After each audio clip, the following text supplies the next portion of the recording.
And if you in the M-Town or shit, hell, it's your boy TC, and this is the King Talk Podcast, episode 10.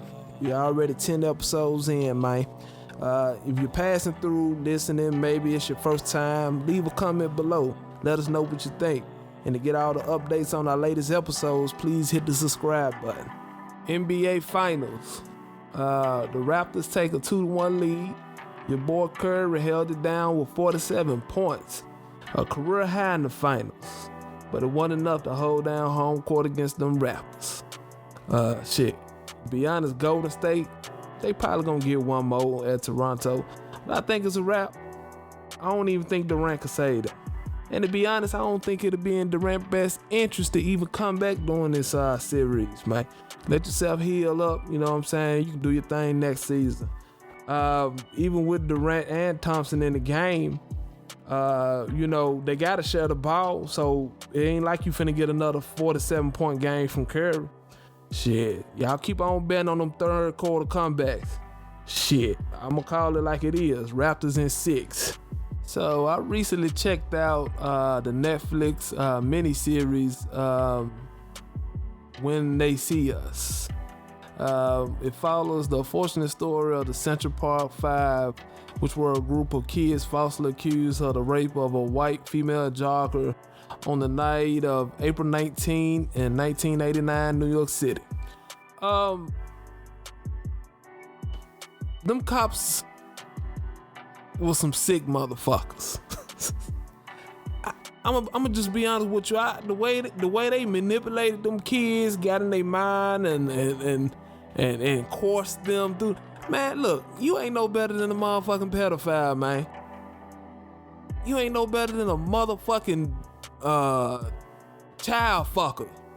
Shit, how you gonna sit up there and morally think it's okay to fucking play with some little kids, man? That's them kids, like them kids, you took time out them kids like they'll never get back. Never. How the fuck you sleep at night? And I'm talking about this shit went on for days. Them trying to course these it's like they ain't even try to find out who did the shit and who's the possible motive. You just said, let me just go pick 5 kids at random, bust them up, get some confessions out of case closed. That's some fuck shit. And the little white bitch who was, I guess she was over the, sex crimes department or whatever. I'ma just be honest with you, and I'm gonna make this short. They got it just like, like I said, pedophiles, rapers, killers and all that shit going to hell. They got a place in hell for you fuck niggas too. And I'm gonna leave it at that. TMZ. Now, yeah, y'all done fucked up now, man. I've been saying this shit for years, man. I hate when the media try to get in folks' business, especially black folk business. Cause one thing about black folk, we don't do that talking about nobody's family. Now you throw shots all you want, at me or whoever, but you better not say a goddamn thing about my motherfucking family. TMZ, and all the little folks that want to be like TMZ, because there's a lot of you motherfuckers out there too. With the whole T.I. situation or whatever. They call themselves putting out information about one of T.I.'s relatives, just to get a buzz, just to get a story, just to get folks talking and stuff. And I'm gonna tell you something. They didn't do it necessarily for you to know about the relative. They did that so they can put shit on T.I.'s name. That was the whole goal. That was the motive. And then they tried to backtrack, apologize, all this extra shit or whatever. But y'all do it every day. Every fucking day. If you feel like that the folk gonna click on it, gonna talk about it, I all you little blogs and shit, that's what y'all do. And of course, we got a podcast over here, so we talk about things, whatever. But I try to do everything with a degree of respect, the best way I possibly can. You know what I'm saying? And I feel like disrespecting the deceased for some clickbait shit, that's fuckery. That's fuckery at its best. But I'm not surprised. Cause like I said, it's a lot of you little motherfuckers, and then it ain't even just the white blogs like TMZ. It be these folks that folks be part of the culture. You know what I'm talking about? Hip hop type shit or whatever, or just something that's just supposed to be about they black publications, but be bashing black folk. Looking for something bad to say about black folk. I'ma just let y'all motherfuckers know that shit ain't proper.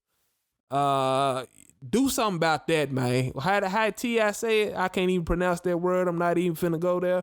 But it need to be the way we approach trying to present a story to the people.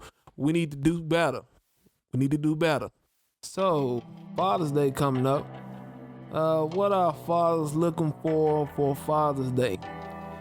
I mean, I don't know. I'm a simple man. Ain't much that I want as far as a gift, you know what I'm saying? I mean, now, some dudes, they actually know what they want. So ladies, get that man what he want. Get that man what he asked for. Don't get creative.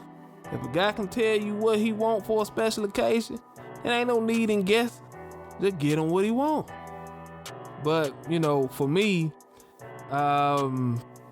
when it comes to birthdays, Christmas, anniversaries, I don't know.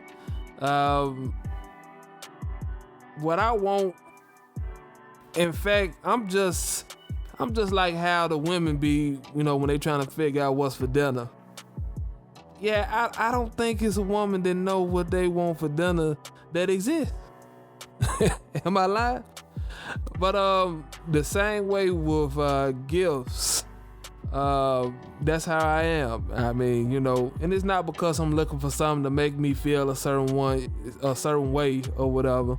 You know how women be.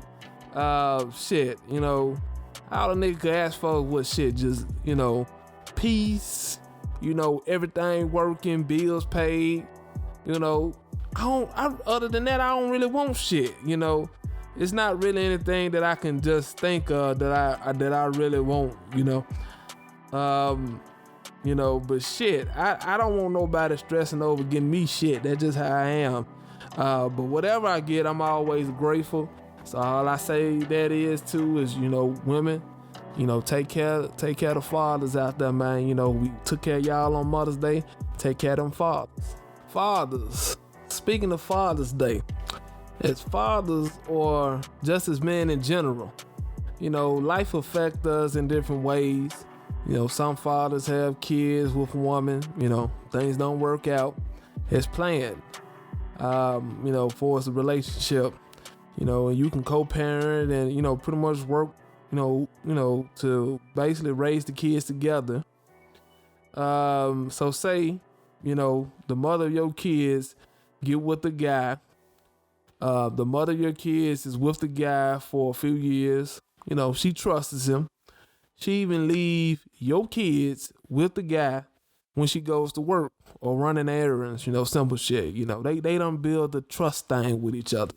It's been some time and they done built that with each other. And, for the most part, it's not a big problem. But say they fall out, arguments, get real heated. And the guy, he usually watches the kids before the mother of your kids goes to work. But before she goes to work, let's just say her and the guy get into it. And she leaves out for work, leaves the kids at home with the guy. Is that okay? In light of the story out of Texas about the guy killing the girlfriend's daughter because she was about to leave him, I think we got to change the way we move. You know what I'm saying? We got to change the way we look at things. one thing you got to understand, cause this is the thing. You got mothers out there to kill their kids, and you got fathers out there to kill their kids. And it's like, you would think, why would a parent want to kill their child? So you knowing that you got folks out there like that, you can't put nothing past nobody when it comes to your child. Now, I'm not singling out that situation that young lady went through or whatever, because I don't know all the ins and outs of that. But I'm just saying, when I look at that, the way we used to do things, I think we got to change some of that shit, man. Now, from the father perspective, if I was in the situation and, I know my gal leaving my kids, with a guy or whatever, I'm gonna feel some type of way about that. In fact, to be honest, if I can, I'm gonna try to fix my schedule to where if she gotta go to work, I can watch the kids. Or my parents can watch the kids. Or her parents can watch the kids. I'm gonna try to shape that situation to where my children are not always, in situations where they got to be left alone, especially with men that are of no relation to them. Because, like I said, you got sickos in your family, so ain't no telling what somebody that ain't related to your kids will do to them. So I just think, in light of that, we got to change the way we move. So a new company called Caravana. It's a Phoenix-based company that basically they have this concept of where they're building vending machines for cars or whatever. Customers can search through an inventory of about 15,000 used late model, low mileage vehicles using various filters including year, mileage, fuel efficiency, price, and color. Each car is photographed in 360 degrees inside and out, so basically you can check everything out about the car online. The cars are also certified pretty much through an inspection, so they make sure they ensuring that the cars are in good condition. Caravana also will provide financing for customers. You can trade in cars, sell your old car, whatever, however you want to do it or whatever. But like I said, basically the concept is a vending machine for cars, and I believe they opened one up in Memphis, if I'm not mistaken. So yeah, that should be pretty interesting. I think the most interesting thing about it that crossed my mind was they let you test drive the cars for 7 days. I don't think that's a good idea. Cause I already see niggas now. Niggas finna be taking this shit to work. Nigga be like, shit, man, look, hey, I got some shit to take care of, man. We gonna test drive one. Sound like a bad idea to me. But, that's technology, man. That's how it go. Technology is advancing. I just hope no damn fools don't get across it and But hey, what do I know? It's coming up on a year since my first trip to Vegas. It was definitely a different experience. I ain't gonna lie to you. But it's also my first time getting on a plane. So that was very different when it was taking off and landing. But overall, it was a cool experience. You know what I'm saying? That's something I definitely got to do again. Because like I said, when you raised in the South, man, the South is what the South is. It's beautiful and everything. But every now and then you want to, get to see just a different scenery. But we had a ball. Summer vacations, are they overrated, or is going to one spot enough to unwind from your regular schedule? I always wanted to go on a road trip. I'm talking about riding out, like you're on a mission. Shit, a mission to get away from all the bullshit. How much would a road trip cost? First of all, figure out where you're trying to go. Figure out if you're trying to go to the big city or a small town. Get your route together. You know what I'm saying? Your logistics. Then you got to take in mind gas, food, where you gonna stay, all this shit. Basically all the shit you got planned. For your mission. I would say if you do decide to embark on a road trip this summer, please don't invite nobody on your trip that's gonna kill the vibe or can't adequately support themselves on the mission. You know what I mean? Take all that into mind. You know what I'm saying? Happy travels. So Jay-Z becomes hip-hop first billionaire. Congratulations. Through various investments and business moves, including, making music, real estate, title, just a whole lot of liquor, a lot of shit, you know what I'm saying? Just being able, one thing when I look at that, becoming a billionaire, it's about making all the right moves in the right time. Cause this nigga's been rich for years, but they ain't no billionaire. To get there, like I said, you gotta make the right moves in the right time frame. And also I look at it like this, that this should serve as a reminder, that anything is possible. You know what I'm saying? When you map your shit out, just good planning, anything is possible. One thing that I learned over the years, though, is to never conform your thoughts to another man's dream. And by that, I mean, to see another man's success, you may feel the need to think, oh, I got to do what he did, or what she did, cause I want what they got. You got to remember, you don't know what this person done went through to get to where they are. I say following your own dreams because simply your dreams mean something to you. With whatever the next person done did to get to where they at, they did it because those things meant something to them. I feel like, also you shouldn't do it, for the shine or for the glory, just so people can praise you and everything. If you got the knowledge, the glory will go to the Lord anyway. But when I think about being a billionaire, that's a mind-blowing amount of money. I honestly can't think of anything I would want to do with $1 billion other than passing it on as generational wealth, which is dope. So before you can get to $1 billion, you got to get to $1 million. And before that, you got to get to sustainable thousands. I ain't talking about your $5,000 tax refund. You got to get to the type of thousands, like I'm talking like tens, hundreds, so you can fuel a movement, you know what I'm saying, or make an investment. But before that, for all of us, just working your 9 to 5s or whatever, consider how you manage your paycheck. Consider how you manage those tax refunds, school checks, anything that you may get that just an increase or outside money other than a paycheck. Consider how you manage those type of funds.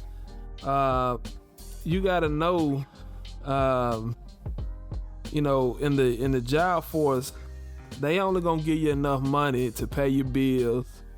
You know what I'm saying? And maybe turn up on the weekend, maybe take a trip or two, you know what I'm saying?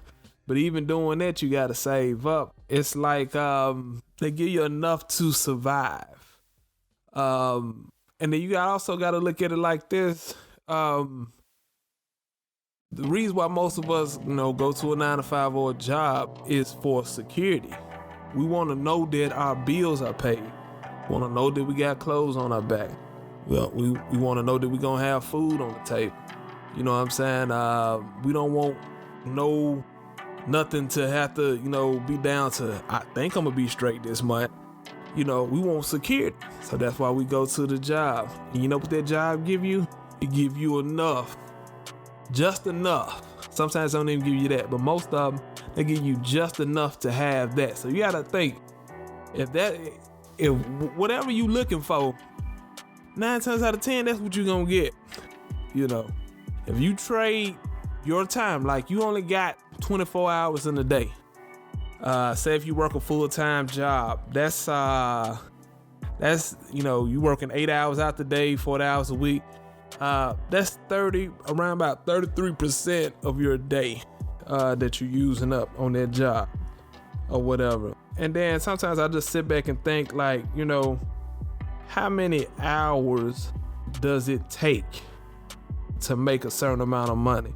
And I ain't talking about like on no job type shit. I'm just talking about on, say you a salesman or something. You got a product that you moving or whatever. Depending on your skills, how many hours would it take to reach a certain amount of money? I think if a lot of us knew that answer, a lot of us would start making some different moves. You know what I'm saying? Like I said though, you trade. You got to think to yourself like this: is trading 33% of my day worth the little security that they provide me with? Or could I do this on my own? Also, not even just on the job. After you done gave up 33% of your day, you gotta sleep, you gotta eat, you gotta travel from point A to point B, you gotta watch TV, gotta do social media, family time, go out with friends. You got a whole lot of other stuff going on that's affecting your day. You know what I'm saying? And I feel like at the end of the day, time is your biggest resource. That's your biggest resource. You get to a point that your day is handicapped by your need to make money. And for some, getting out of that cycle is pretty much non-existent. Look, a lot of y'all cool with working jobs, got your security, and that's great.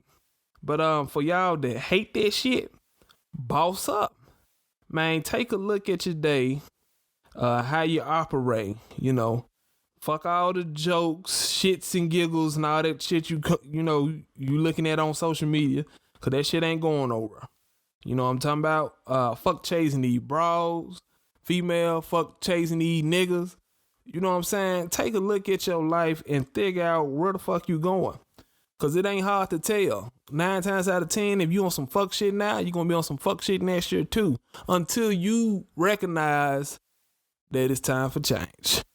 So I was on campusexplore.com, and basically they like to talk about a lot of little topics relating to college life and things like that.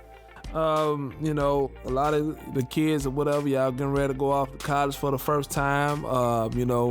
Other kids just enjoying the summer break, and then it's back to the college life or whatever. But I say an interesting article that I came across, which I consider this segment the fact of the day. They said there are certain type of dating trends that occur on campuses. Now, me personally, I never went to a university or nothing like that physically. I did mine online. But I already know college life and all that campus. I know it's wild. I done been to a couple parties, so I know how that goes. But first fact, it says women make up 56% of the college population. So they said when it comes to college dating, men have a slight advantage. The number of women attending college in the U.S. outnumbers men 56 to 44. So with that, niggas, we having a ball. So fact 2, it says 25% of college seniors are virgins. Okay. It says college campuses aren't just a hookup haven. A number of students have begun choosing abstinence over condoms.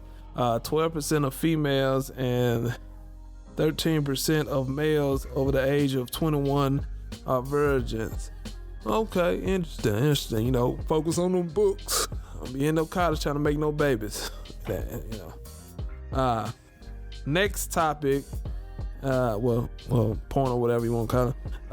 32.5% of college relationships are long distance. They say high school relationships can be hard to let go of. They can also be difficult to keep alive. Almost a third of college students find themselves in a long distance relationship. Let me think about that one. Now, if I go back in time and I'm going to college or whatever, I ain't doing no long distance relationship. Ain't no way. I don't give a fuck how steady we were rolling in some high school. Let me tell you something, young folk. At some point in your life, you got to give yourself a chance to explore and figure yourself out. You can't do that if you just from the get-go, out the gates, chained or something. You got your whole life to be, settled down and all that. Give yourself the time to have a period in your life, even if you not. Just if you got that period of freedom, trust me, you done got all that bullshit out your system. You got a little older, a little bit more mature. You might be better off. Just my opinion. Just my better, my piece, my 2 cents. Next topic is said 1 in 4 college students has an STD. So that means 1 out of 4 you little motherfuckers out here running wild, strapless. Man, y'all better strap that shit up, man. That shit ain't no motherfucking joke. You running out here on campus and spreading the word. Don't spread the word. Do not spread the word, because that ain't a good look. That is not a good look. It says there's a reason college health centers hand out free condoms. And they say it's basically because of STDs. With 1 out of every 4 students contracting some sort of STD, you never know what you potentially or what your potential date might be hiding. Shit, strap this shit up, quit bullshit. Next topic, say 63% of college women hope to meet their spouse in college. Okay. It says today it may not seem like many women head off to college for the, I don't know what the fuck that said. But anyway, it says a survey conducted by the Independent Women's Forum says that 3 out of 5 female college students agree that college is where they hope to meet their mate. And to be honest, that ain't a bad place to meet them all. At least the folks you meeting here, they trying to do something with their life. They getting degrees. They know what career path they trying to go on. But that's why I say, going back to that other one, ain't no sense of coming into that motherfucker with no baggage. You a freshman, start off fresh. That's why they call it freshman, goddammit.